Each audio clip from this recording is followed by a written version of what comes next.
wonder why they call it that, especially considering the story that happens on Good Friday. Some people think it's because good comes from a word that can also mean holy, and it's a holy day. And some people think we call it Good Friday because of the good thing that Jesus did in sacrificing himself for us. I'm going to tell you this story, and you decide why you think this day is Good Friday. The sun stops shining. "So you're a king, are you?" the Roman soldiers jeered. "Then you'll need a crown and a robe." They gave Jesus a crown made out of thorns and put a purple robe on him and pretended to bow down to him. "Your Majesty," they said. Then they whipped him and spat on him.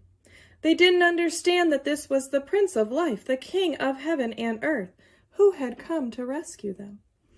The soldiers made him a sign, "Our King," and nailed it to the wooden cross.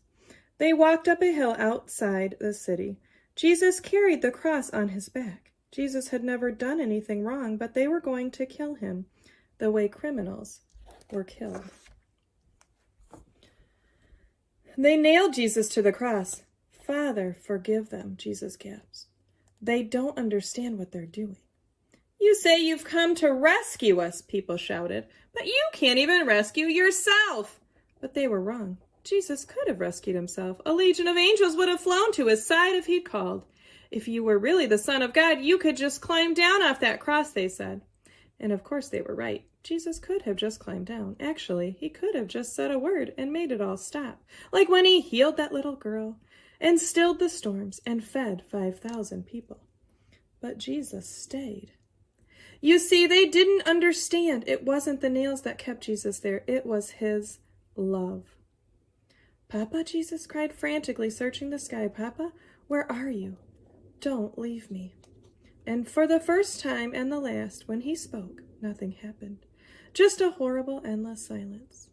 God didn't answer. He turned away from his boy. Tears rolled down Jesus' face, the face of the one who would wipe away every tear from every eye. Even though it was midday, a dreadful darkness covered the face of the world. The sun could not shine. The earth trembled and quaked. The great mountains shook. Rocks split in two until it seemed that the whole world would break, that creation itself would tear apart. The full force of the storm of God's fierce anger at sin was coming down on his own Son instead of his people. It was the only way God could destroy sin and not destroy his children whose hearts were filled with sin. Then Jesus shouted out in a loud voice, "It is finished." And it was. He had done it. Jesus had rescued the whole world. "Father," Jesus cried, "I give you my life." And with a great sigh, he let himself die.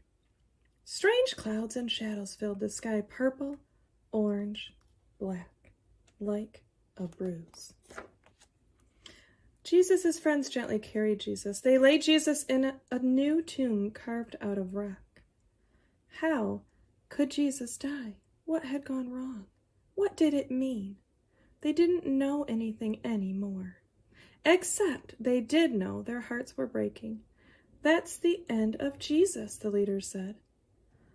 But just to be sure, they sent strong soldiers there to guard the tomb. They hauled a huge stone in front of the door to the tomb so that no one could get in or